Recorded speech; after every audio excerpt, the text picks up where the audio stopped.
بسم الله الرحمن الرحيم بسم الله الرحمن الرحيم رب اشرح لي صدري ويسر لي أمري واحلل عقدة من لساني يفقهوا قولي لا حول ولا قوة إلا بالله العلي العظيم. السلام عليكم ورحمة الله وبركاته.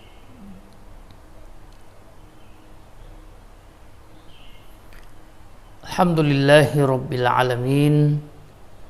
Salatu wassalamu ala Rasulillahil Karim wa ala alihi wa sahbihi ajma'in. La hawla wa la quwata illa billahil aliyil azim. Amma ba'd. Bapak-bapak, ibu-ibu, jemaah Masjid Al-Ma'arij Telkom wilayah Kalimantan Timur, ya, regional Kalimantan Timur kalau tidak khilaf. Alhamdulillah, subuh ini 14 Jumadil Akhir kalau tidak silap, yang bertepatan dengan tanggal 7 Januari. Allah kembali mencurahkan karunia-Nya yang tiada terbatas kepada kita, nikmat dan karunia allati la tuhsa wa la tuhsab, yang tidak dapat terhitung, tidak dapat kita batasi, nikmat dan karunia yang unlimited, yang salah satu dari nikmat yang Allah berikan kepada kita adalah rasa cinta, rasa hormat, rasa respect antara satu dengan yang lainnya. Yang rasa cinta, rasa hormat, rasa respect di antara manusia tentu harus memiliki sistem pembeda antara kita dengan makhluk-makhluk lainnya. Cara binatang memberikan respeknya kepada binatang lainnya seharusnya tidak sama dengan cara manusia memberikan respek, memberikan hormat dan apresiasinya kepada manusia yang lain. Cara respek, cara hormat inilah yang pada subuh ini akan coba kita bahas salah satu dimensinya, secara khusus bertolak pada hadis Rasulullah Sallallahu Alaihi Wasallam yang dituturkan oleh sahabiyah Ummu Darda, istri dari Abu Darda yang merupakan saudara seiman, saudara atau yang dipersaudarakan dengan oleh Rasulullah Sallallahu Alaihi Wasallam dengan Salman Al-Farisi, yang dalam hadis yang diriwayatkan oleh Imam Muslim bahwa suatu ketika sahabat atau salah satu sahabat Abu Darda datang mengunjungi rumah mereka, mengunjungi rumah Abu Darda dan Ummu Darda. Rencananya untuk pamit, minta izin karena akan melaksanakan ibadah haji. Ya, karena pada saat itu Abu Darda dan Ummu Darda tinggal di Madinah. Maka sahabat ini ingin melaksanakan ibadah haji lalu pamit kepada Abu Darda. Takdirnya Abu Darda sedang tidak ada di rumah. Ya, sedang tidak ada di rumah. Yang ada hanyalah Ummu Darda. Lalu Ummu Darda menyampaikan bahwa suaminya tidak ada di rumah. Sang tamu menyampaikan hajatnya, dan ketika sang tamu ingin kembali ke rumahnya, maka Ummu Darda kemudian berkata, "Tolong doakan kami dalam perjalanan Anda. Tolong doakan kami dalam ibadah haji Anda. karena sungguh saya mendengar Rasulullah sallallahu alaihi wasallam bersabda, "Ma min 'abdin muslimin yad'u li akhihi bi dhahril ghaibi illa anzalallahu lahu malakan kullama da'a li akhihi khaira qala al malakul muwakkal amin walaka bimithlin." Tidaklah, kata Rasulullah sallallahu alaihi wasallam, seorang muslim mendoakan saudara muslimnya yang lain. Ya. Jadi tidaklah seorang muslim mendoakan saudara muslimnya yang lain secara diam-diam bidhahril ghaibi, kecuali Allah akan menurunkan kepadanya malaikat. Dalam riwayat lain dikatakan 2 malaikat. Ya. Jadi dalam riwayat lain dikatakan yang Allah turunkan itu ada 2 malaikat. Kullama da'a li akhihi khaira, setiap kali dia mendoakan saudaranya secara diam-diam, meminta kebaikan untuknya secara diam-diam, qala al malakul muwakkal, maka malaikat yang dikirim oleh Allah, ya, kemudian berkata, amin, ya Allah kabulkan doanya orang ini, walaka bimithlin, dan bagimu wahai hamba yang mendoakan saudaranya secara diam-diam, bimithlin, kamu juga saya mintakan seperti apa yang kau minta untuk saudaramu itu. Saya mintakan juga seperti apa yang kau minta untuk saudaramu itu. Nah, Bapak Ibu jamaah sekalian yang berbahagia, hadis ini merupakan salah satu kiat, salah satu tawaran Rasulullah sallallahu alaihi wasallam untuk membangun persaudaraan di antara kita. Ya, bahkan relatif mungkin inilah cara yang paling efektif, paling murah, paling singkat, paling bisa dikerjakan oleh semua orang secara teknis seperti itu. Karena mendoakan orang lain itu tidak membutuhkan waktu yang panjang, tidak menghabiskan energi yang banyak, tidak mengharuskan kita untuk melakukan ritual-ritual yang serius. Sebagaimana misalnya kalau kita ingin melaksanakan sholat atau ingin baca Quran dan lain-lain sebagainya. Mendoakan orang lain, insya Allah secara faktual bisa dikerjakan dalam beberapa detik, sesaat saja. Ya. Ada penjual sayur yang lewat, kita lihat, kita tengok, bisa langsung kita doakan dalam hitungan detik yang singkat. Ya Allah, ya, mudahkan dan berkahi rezekinya. Selesai. 3 detik kita telah melakukan sunnah ini. Ya. Ada peminta-minta kita saksikan di jalan, kita doakan, ya Allah sehatkan, ya, dan hindarkan dia dari pekerjaan ini. Ya. Nah, selesai. Kita sudah melakukan satu sunnah Nabi Sallallahu Alaihi Wasallam yang luar biasa.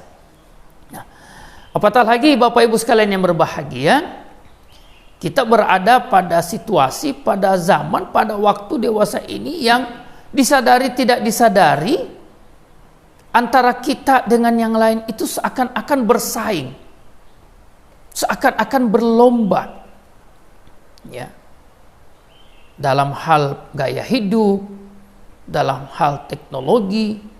Nah, apalagi lagi kalau bicara teknologi, anak muda itu sangat rentan, ya. Anak-anak kita, ya, mau anak generasi Z kah, mau disebut generasi milenial kah, mau disebut generasi apa, ya, itu sangat rentan, ya, untuk terlibat ikut arus dalam persaingan dan perlombaan gaya hidup teknologi yang tanpa disadari kadang-kadang kita tidak kenal, kita tidak tahu, tapi kita menjadikan dia sebagai pesaing, sebagai kompetitor gaya hidup. Ya. Lalu kemudian lirikan kita terfokus pada hal-hal yang membuat kita itu merasa tersaingi.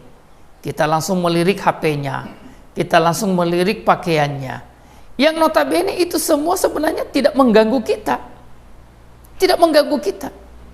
Tapi kita berada pada situasi saat sekarang ini, pada zaman ya direcoki, ya dikungkung oleh iklan-iklan baik di media-media sosial, ya di YouTube, di televisi dan lain sebagainya, untuk kemudian saat sekarang ini kita seakan-akan terpacu, kita seakan-akan terpantik adrenalin kita untuk berlomba-lomba mencari dan mendapatkan pengakuan. Ya. Mencari dan mendapatkan pengakuan.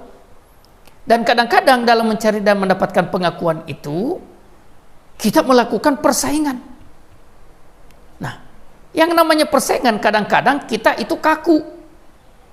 Yang namanya perlombaan kadang-kadang kita itu kaku, dalam arti kata seakan-akan ya persaingan gaya hidup dan sejenisnya itu hanya meninggalkan satu dari dua opsi, ya, to be winner or to be loser, menjadi pemenang atau menjadi pecundang.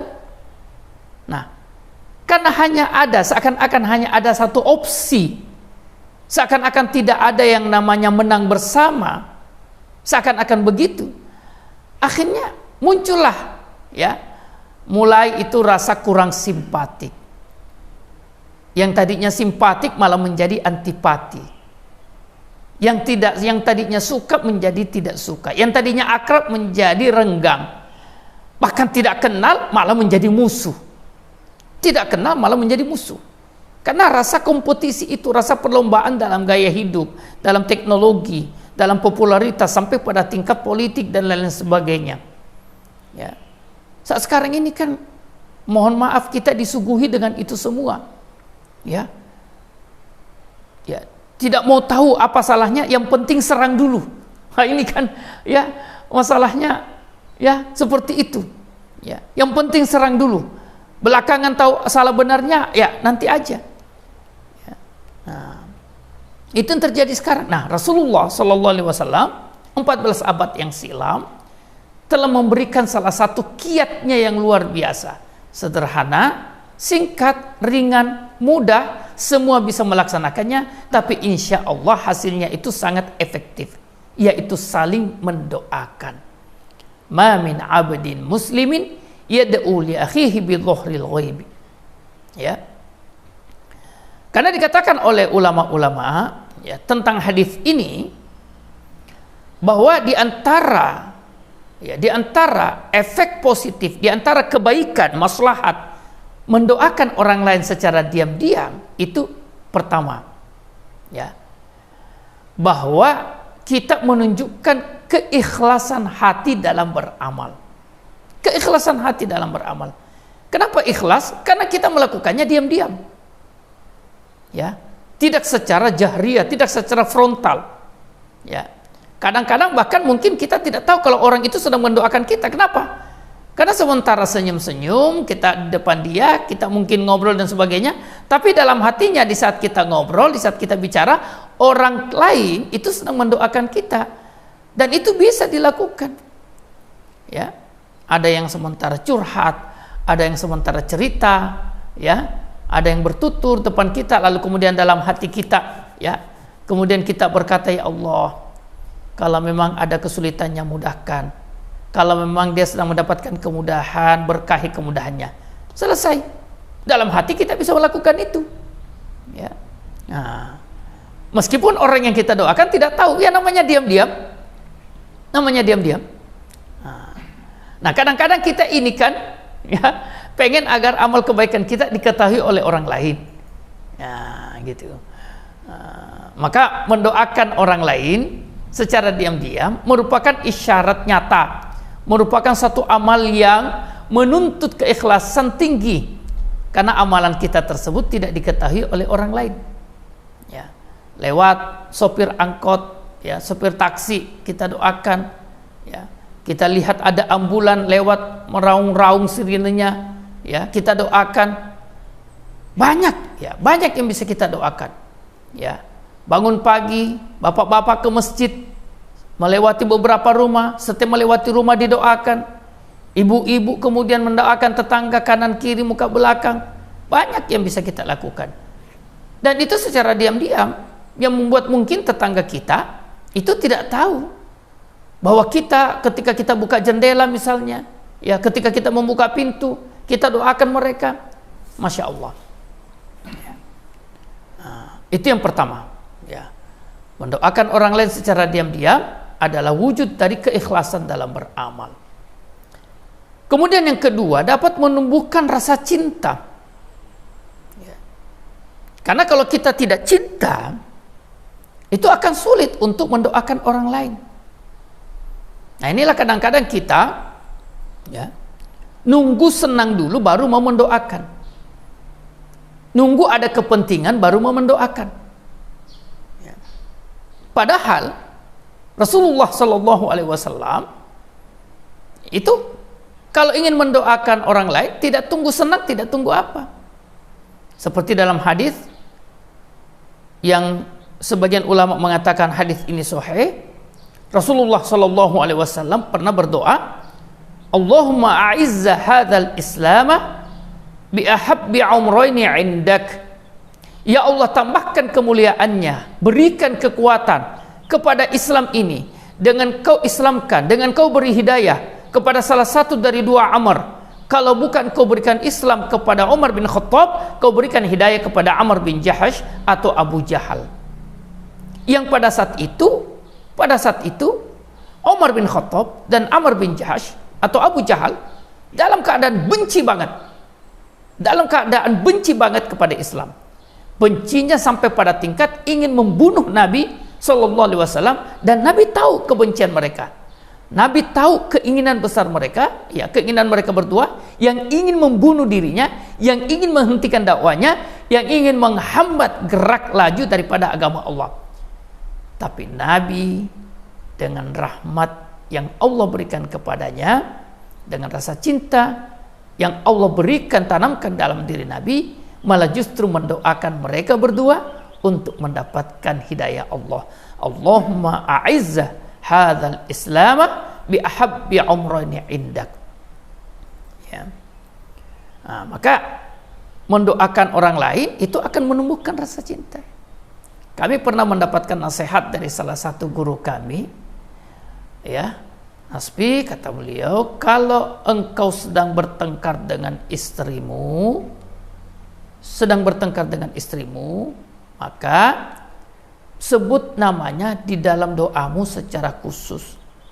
Sebut namanya dengan lembut.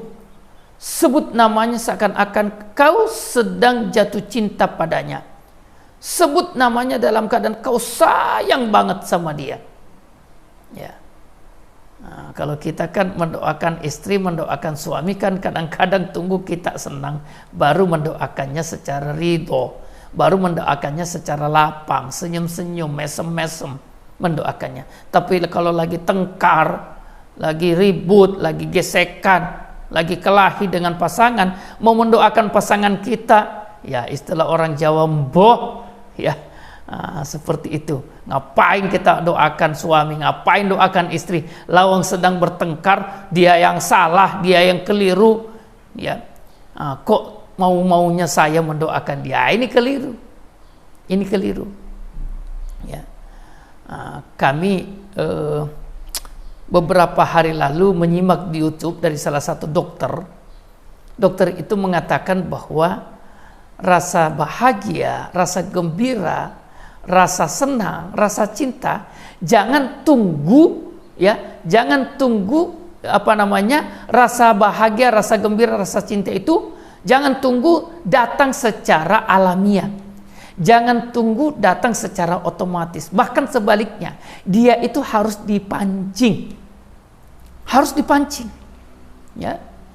Jangan tunggu suasana sedang enak, jangan tunggu situasi sedang nyaman baru kita mau tersenyum, jangan.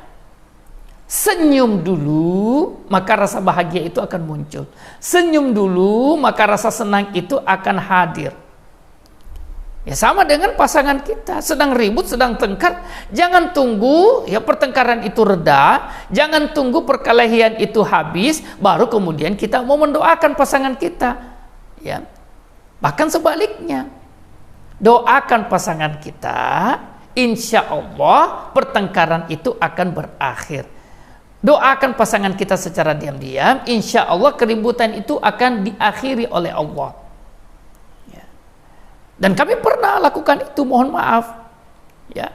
Setelah kami mendapatkan nasihat itu, beberapa saat kemudian kami bertengkar dengan istri. Setelah bertengkar, kami mendoakan istri kami secara diam-diam, kami sebut namanya, ya, secara lembut. Ya. Nah, bapak-bapak, ibu-ibu nggak usah tanya ya, oh, istri nama istrinya Ustadz siapa, Ustadz Nasbi? Ya nggak usah tahu Pak Ibu. Ya, masa saya mau jawab Ayu Ting Ting? Ya. Nah, kami doakan secara lembut, seakan-akan tidak ada pertengkaran di antara kami, seakan-akan kami sedang falling in love, ya, kami sedang jatuh cinta. Ya. Dan masya Allah, alhamdulillah. Kami niatkan itu dalam menyebut nama istri secara mesra, ya. Dalam doa kami secara diam-diam kami niatkan supaya pertengkaran di antara kami itu berakhir. Dan masya Allah setelah kami mendoakan, kemudian kami temui istri kami, masya Allah istri tersenyum, kami tersenyum, alhamdulillah pertengkaran itu selesai.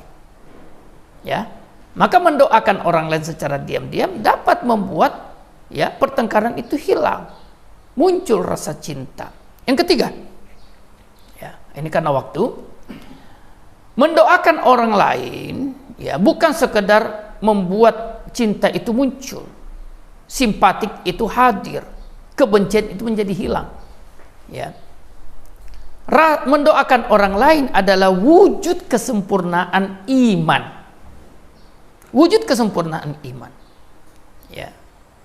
Rasulullah Shallallahu Alaihi Wasallam dalam hadis yang diriwayatkan oleh Abu Hamzah, ya, an Abi Hamzata Anas bin Malik radhiyallahu anhu, ya, dari Anas bin Malik, salah satu pembantu Nabi Shallallahu Alaihi Wasallam yang pernah melayani Nabi, khadimtun nabiyya aktsar min asyarata ayyam, asyarata sana. Ya, lebih dari 10 tahun beliau menjadi pembantu Nabi, berkhidmat kepada Nabi. Pernah bercerita Anas bin Malik, la yu'minu ahadukum hatta yuhibba li akhihi ma yuhibbu li nafsihi. Tidak sempurna, kata Rasulullah dalam tuturan Anas bin Malik, tidak akan sempurna iman seseorang sehingga dia mencintai saudaranya seperti dia mencintai dirinya sendiri. Hadis riwayat Bukhari dan Muslim. Kita ini kan kalau mendoakan diri sendiri luar biasa, panjang waktunya. Sering kita mendoakan diri sendiri. Mulai dari doa yang Allahumma ghfirli, ya Allah ampuni aku, Allahumma hdini, ya Allah berikan aku petunjuk, ya Allah berikan kemudahan, berikan keberkahan kepada istriku, kepada suamiku, kepada banyak doa yang kita minta untuk diri kita sendiri. Ya. Nah, kadang-kadang kita lupa untuk mendoakan orang lain. Begitu kita mengatakan, ya, Rabbana atina fid dunya hasanah wa fil akhirati hasanah wa qina adzabannar, tahu-tahu kita ternyata belum mendoakan orang lain. Ini isyarat bahwa la yu'min, belum sempurna iman kita. Ya. Kita itu akan sempurna iman kita kalau kita sudah rela mendoakan orang lain sebagaimana kita serius juga, ya, sebagaimana seriusnya kita mendoakan diri sendiri. La yu'minu ahadukum hatta yuhibba li akhihi ma yuhibbu li nafsi. Kalau kita ingin melihat kebaikan itu hadir mendatangi kita, Allah turunkan kebaikan itu kepada kita, maka keinginan yang sama sebesar itu pula juga kita inginkan untuk saudara kita. Ya, tidak akan sempurna iman kita kecuali kita sedih kalau orang lain tertimpa musibah, sebagaimana kita sedih kalau musibah itu menimpa kita. Kita bahagia kalau saudara kita mendapatkan kebaikan, sebagaimana bahagianya kita kalau kita mendapatkan kebaikan itu. Ya, maka sebagaimana kita bersikap terhadap diri kita, maka seperti itu kita bersikap kepada orang lain. Kalau kita senang orang lain senyum sama kita, maka kita juga harus suka senyum sama orang lain. Kalau kita nggak senang disakiti oleh orang lain, maka kita juga jangan senang menyakiti orang lain. Ya, sebagaimana kita yuhibbu li nafsi, menginginkan kebaikan itu untuk diri kita. tidak menginginkan kemudaratan itu untuk orang lain. Kalau sudah seperti itu, yu'minu, dia akan sempurna imannya insya Allah. Ya. Nah, maka mendoakan orang lain yang ketiga adalah isyarat bahwa kita telah menyempurnakan iman kita. Maka walaupun kita sudah sholatnya luar biasa, sholat jamaahnya terjaga di masjid, ibu-ibu di rumah sholat tepat waktu, tilawatul Qur'annya sudah luar biasa, sedekah infaknya sudah luar biasa, puasa sunnahnya sudah luar biasa, tapi kalau kemudian lisan kita ini, bibir kita ini masih berat, masih sungkan, masih enggan untuk mendoakan orang lain, masih berat untuk meminta kebaikan untuk orang lain, fashhad. Maka dapat dipastikan bahwa iman kita itu belum sempurna. Ya. Kenapa? Karena kita kalau masih berat mendoakan orang lain, berarti kita masih belum cinta dia sebagaimana kita mencintai diri sendiri. Dan itu belum seperti dikatakan Nabi, la yu'minu ahadukum hatta yuhibba li akhihi ma yuhibbu li nafsi. Itu yang ketiga. Ya. Kemudian yang keempat, ya, mendoakan orang lain merupakan wujud keyakinan iman yang sempurna, bahwa kita meyakini kebaikan-kebaikan yang Allah takdirkan untuk kita, rezeki-rezeki yang telah Allah tentukan untuk kita, tidak akan diganggu sedikit pun oleh manusia lainnya kalau telah Allah tentukan seperti itu.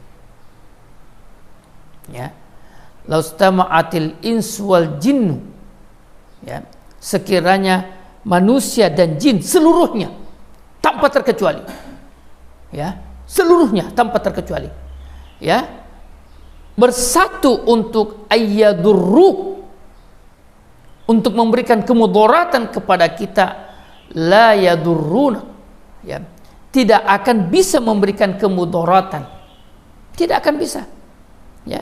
Jadi walaupun kita ini mendoakan orang lain sebanyak-banyaknya, walaupun kita ini mendoakan orang lain sesering-seringnya, memintakan kebaikan untuk mereka, meminta agar mereka dihindarkan dari kemudaratan, itu tidak akan mempengaruhi, ya, kebaikan-kebaikan, rezeki-rezeki yang telah Allah tentukan untuk kita. Tidak akan membuat musibah itu datang kepada kita, tidak. Ya, begitu dapat musibah, ini gara-gara saya, ya, memintakan kebaikan orang lain, maka jatah kebaikan saya itu kemudian pindah kepada dia. Tidak seperti itu hitungannya orang beriman, tidak seperti itu. Atau kemudian kita mendapatkan rezeki, lalu kita melihat, loh, rezekinya kok begini doang, wah, jangan-jangan jatah rezeki saya lebih banyak, cuman karena saya mendoakan orang lain akhirnya pindah kepada dia, jatah rezeki saya berkurang. Tidak begitu hitungannya orang beriman, tidak begitu. Hitungan orang beriman, pertama, tidak akan terganggu rezekinya, tidak akan terganggu kebaikan-kebaikan yang telah Allah tentukan kepada dia. Tidak ada satu makhluk pun yang akan mengganggu gugat apa yang telah Allah tentukan. Itu keyakinan orang beriman. Yang kedua, keyakinan orang beriman itu bahwa semakin dia sering mendoakan orang lain, semakin intens dia meminta kebaikan untuk orang lain, meminta orang lain terhindar dari musibah, maka itu akan berdampak secara langsung untuk dia juga mendapatkan tambahan kebaikan. Ya, sebagaimana hadis yang pertama, malaikat berkata amin walaka bimithlin, dan bagimu minimal sama seperti yang kau minta untuk saudaramu.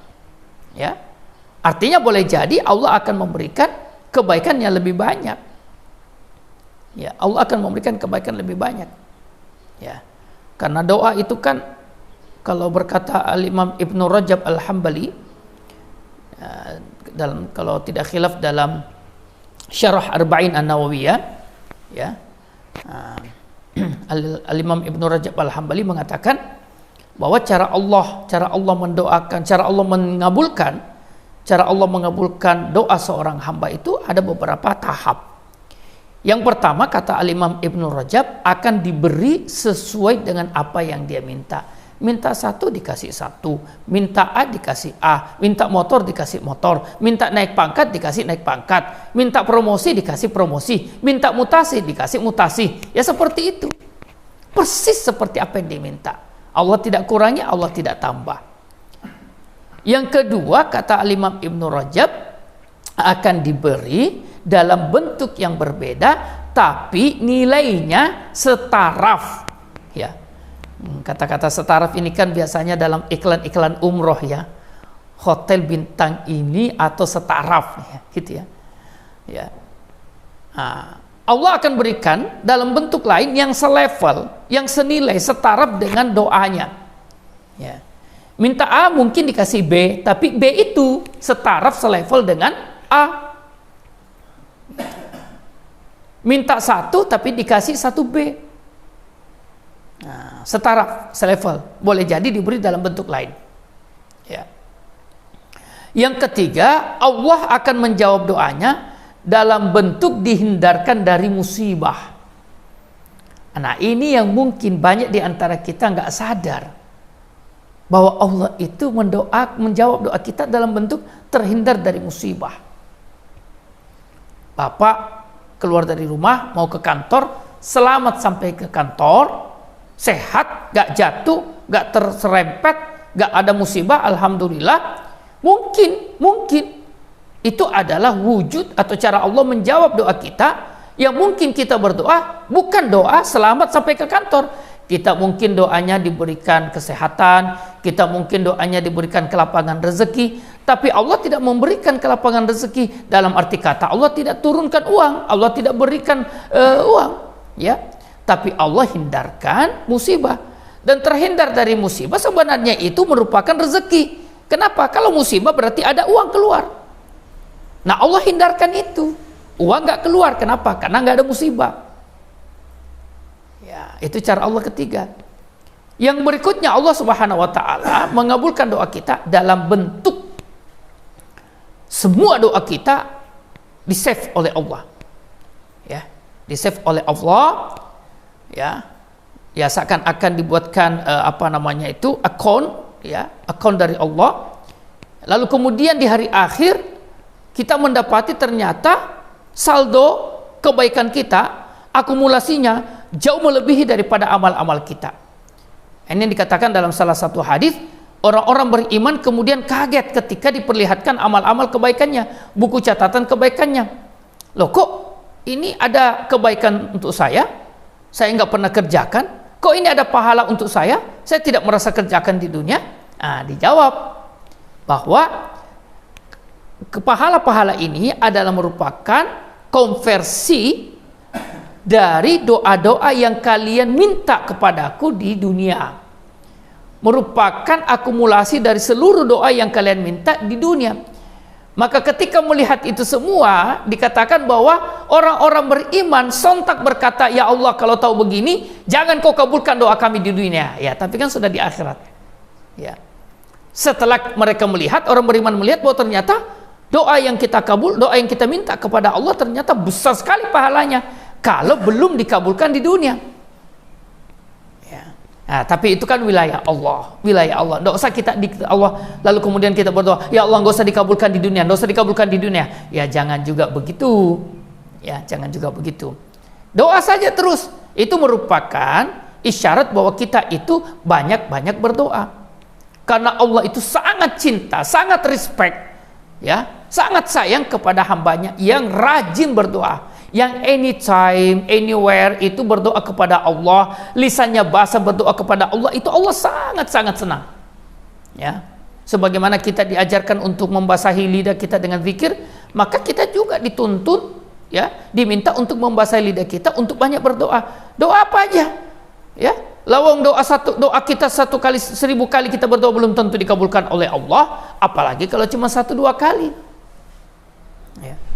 Nah, maka mendoakan orang lain dalam hitungan orang beriman itu bukan sekedar tidak mengganggu jatah kebaikan yang Allah tetapkan untuk dia, bahkan boleh jadi menambah ya kebaikan-kebaikan yang telah Allah Subhanahu wa taala tentukan sebelumnya. Kenapa? Ya, karena berdasarkan hadis tadi, walaka bimithlin, dan boleh jadi, ya, dan malaikat itu akan memintakan supaya kita mendapatkan hal serupa sebagaimana yang kita minta untuk saudara kita. Nah, Kalau kita rajin mendoakan orang secara tulus, rajin mendoakan orang secara ikhlas, lama kelamaan ini akan rasa cinta itu akan muncul. Dan kalau cinta itu muncul, sayang itu muncul, respect itu muncul, rasa hormat muncul, nah, kita akan bisa mengapresiasi orang dengan sempurna. Kalau kita sudah bisa mengapresiasi orang dengan sempurna, insya Allah persaudaraan di antara kita itu juga akan terjalin secara indah. Suami istri kalau saling mendoakan secara diam-diam, insya Allah rasa hormat di antara mereka itu akan semakin besar. Orang tua ke anak, ya, saling mendoakan, anak ke orang tua juga saling mendoakan, insya Allah rasa respect itu akan semakin besar. Bahkan kami pernah juga mendapatkan ajaran bahwa satu waktu sekali-sekali orang tua dengan anak saling mendengarkan doa. Saling mendengarkan doa. Orang tua tarik anaknya, duduk di sampingnya, ya. Dewasakah dia, kecilkah dia, lakikah dia, perempuankah dia, tarik di samping kita. Minta dia mendengarkan bahwa kita mendoakan dia. Bapak ibu perdengarkan bahwa ibu bapak mendoakan dia. Biar dia dengar. Bapak ibu mendoakan dia, doa apa sih? Nah, setelah bapak ibu mendoakan dia, minta dia juga mendoakan bapak ibu. Nah, tadi Abi sama Umi, ya, Abi sama Bunda sudah mendoakan kakak, sudah mendoakan abang, sudah mendoakan teteh, ya. Nah, ayo sekarang Abi dengan Umi, Abi dengan Bunda misalnya mau mendengar kamu mendoakan Abi dengan Umi. Kita duduk menyimak. Biarkan dia yang bingung pertama. Mungkin dia bingung. Aduh, aku mau berdoa didengar gimana ini? Gak apa-apa, tunggu aja. Jangan emosi nunggunya, ya. Jangan emosi. Jangan langsung bilang kamu itu minta doakan bapak ibu aja sudah lama mikir dan sebagainya. Jangan emosi, ya. Sabar bos, ya. Kata anak-anak muda sekarang santuy, ya. Tunggu aja, nanti dia akan mendoakan. Dan kalau sudah didoakan oleh anak kita, dan kita pun telah mendoakan anak kita, perlihatkan ekspresi kegembiraan yang luar biasa. Setelah didoakan oleh anak, Pak, Ibu, jangan datar-datar aja. Jangan datar-datar. Terima kasih ya. Sudah, jangan. Anak itu tidak, kok begini doang respect orang tua aku? Ya, kayak nggak gembira didoakan sama aku. Berikan raut wajah kegembiraan, berikan apresiasi yang luar biasa, sehingga anak kemudian menyadari, memahami, oh ternyata orang tua saya senang ya kalau aku doakan ya. Nah, seperti itu. Akhirnya respectnya juga akan muncul kepada orang tua. Baik Bapak Ibu sekalian yang berbahagia, karena waktu barangkali demikian apa yang dapat kami sampaikan. Mohon maaf kalau ada kata-kata yang kurang berkenan di hati. Mudah-mudahan Allah Subhanahu wa taala di samping memberikan hidayah kepada kita, hidayah dalam bentuk iman, hidayah dalam bentuk sholat berjamaah, sholat tepat waktu, hidayah dalam bentuk baca Quran, hidayah dalam bentuk puasa dan sebagainya. Mudah-mudahan Allah juga memberikan hidayah untuk kita berkenan, untuk kita mau saling mendoakan, saling meminta kebaikan untuk saudara kita, ya, saling meminta kebaikan. Karena ya kesiapan, kelapangan hati untuk meminta kebaikan bagi orang lain itu juga hidayah. Segala kebaikan itu kalau bukan hidayah Allah tidak bisa kita kerjakan. Nah, kita minta itu juga. Ya, ketika kita membaca ihdinas siratal mustaqim, ya kita minta ya Allah. Salah satu siratal mustaqim yang aku minta ya Allah, salah satu hidayah yang aku minta ya Allah adalah Engkau berikan kelancaran lisan, kefasihan lisan, ya, Engkau berikan aku hati yang terbuka, hati yang lapang untuk suka mendoakan, meminta kebaikan untuk orang lain. Nah, itu salah satu makna ihdinas siratal mustaqim, turunan daripada doa tersebut. Wallahu taala alam. Kami akhiri, hadanallahu wa iyyakum ajmain. Kami nggak tahu apakah ada tanya jawab atau tidak, tapi kalau ada yang ingin ditanyakan kami berikan waktu, falyatafaddal mashkura. Wallahu ta'ala alam. Alhamdulillahirabbil alamin. Baik, bismillah, salatu wassalamu ala rasulillah. Jadi mendoakan orang lain itu yang dimaksud adalah bukan orang-orang yang memang sudah sewajibnya, sudah seharusnya kita doakan. Ya, kalau doa untuk orang tua sudah otomatis, ya. Itu sudah harus, ya. Mendoakan istri, mendoakan suami, mendoakan anak, ya itu sudah harus. Nah, mendoakan orang lain ya di luar daripada lingkaran-lingkaran yang secara nasab misalnya, karena hubungan kekerabatan memang kita sudah terpanggil untuk mendoakan, ya mendoakan orang tua, mendoakan istri, mendoakan suami, mendoakan anak, ya mendoakan saudara. Nah, itu kan biasanya sudah ada panggilan karena nasab, ya, atau karena ikatan pernikahan dan sebagainya. Nah, tapi mendoakan orang lain yang perlu ditumbuhkan itu adalah dalam tanda kutip, ya kita tidak merasa ada kepentingan dengan dia, ya. Ya, tapi dalam hal ini kita bolehlah, misalnya, ya terutama tetangga, ya al-jaru qoblad dar, itu kan ada hadisnya itu, al-jaru qoblad dar, tetangga itu punya hak, ya punya hak, ya.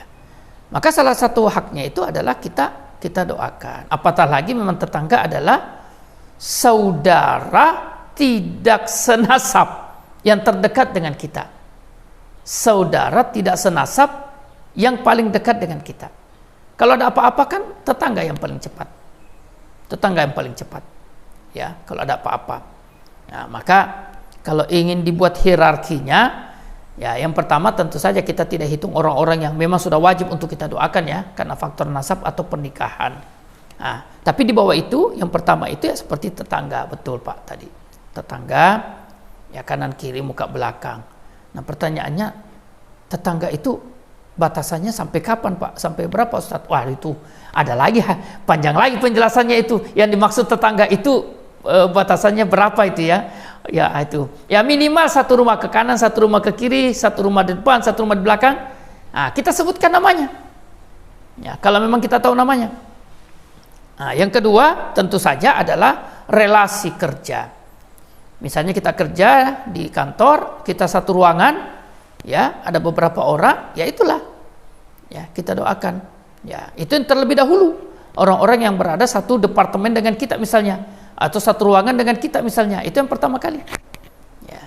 Nah orang-orang yang sangat sering berinteraksi, ya dengan kita sehari-hari, itulah yang paling pertama untuk kita doakan, di luar daripada karena faktor nasab. Nah setelah itu baru selanjutnya dan selanjutnya, ya. Nah, apakah berdasarkan kepentingan? Ya boleh saja, boleh saja. Terutama kepentingan yang global. Ya, kami jujur saja, ya kami suka mendoakan para pengambil kebijakan di negara ini. Kami sebutkan presiden, wakil presiden. Ya karena memang, ya kalau kita berbicara negara, mau tidak mau, yang paling berkepentingan, ya kita, atau maksud kami, ya berbicara negara, ya kita ini paling berkepentingan dengan presiden, dengan wakil presiden, karena mereka lah yang merupakan eksekutor dari kebijakan-kebijakan kenegaraan, ya. Dan itu dikatakan oleh Rasul, imamun adil, ya. Kebaikan-kebaikan yang Allah berikan naungan pada hari akhir itu, 7 golongan itu, golongan pertama itu imamun adil, ya. Suka atau tidak suka, faktanya kita harus mendoakan, ya. Dukung atau tidak mendukung, faktanya harus didoakan, karena telah secara sah menjadi pengambil kebijakan, ya. Apakah nanti 2024 dan sebagainya, itu nantilah. Yang penting realnya sekarang siapa? Realnya sekarang siapa? Nah, itu. Nah, realnya sekarang adalah si A dan si B. Ya, maka kita doakan. Ya, kita doakan. Ya. Wala yajrimannakum syana'anu qaumin ala alla ta'dilu i'dilu huwa aqrabu littaqwa. Jangan karena kebencian, antipati kepada seseorang membuat kita itu tidak menunaikan haknya. tidak menunaikan kewajiban kita, dan haknya dia adalah didoakan. Kewajiban kita adalah mendoakan. Jangan karena antipati lalu kemudian doa itu tersendat, doa itu tertahan, ya, jangan, ya. Maka ya tidak apa-apa juga kalau kita meminta mendoakan orang berdasarkan kepentingan, terutama kepentingan umat Islam, ya. Kami secara pribadi kecewa dengan MBS Muhammad bin Salman, ya, tapi faktanya dia adalah penguasa de facto. Faktanya dia adalah penguasa de facto Arab Saudi, ya. Maka saya doakan beliau, ya, supaya Arab Saudi ini jangan sampai terseret pada arus liberalisasi, kemodernan yang kebablasan. Ya, didoakan. Mudah-mudahan Allah berikan hidayah, ya, membuat keputusan-keputusan yang sesuai dengan keridhoannya. Ya, seperti itu Pak. Wallahu taala a'lam. Mohon maaf.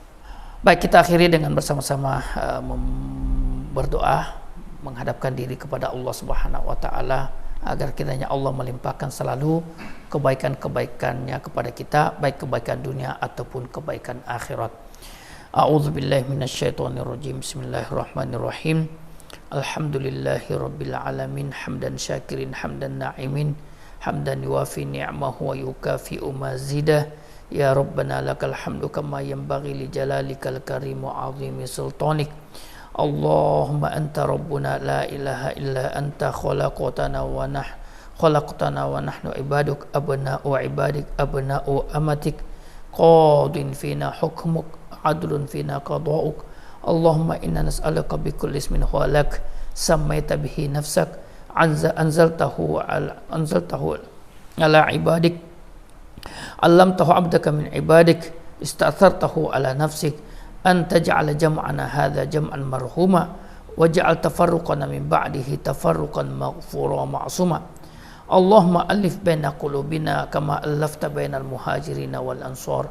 Allahumma alif baina qulubina kama allafta bainal muhajirin wal ansar. Allahumma inna nas'aluka ridhaka wal jannah wa na'udzubika min sakhatika wan nar.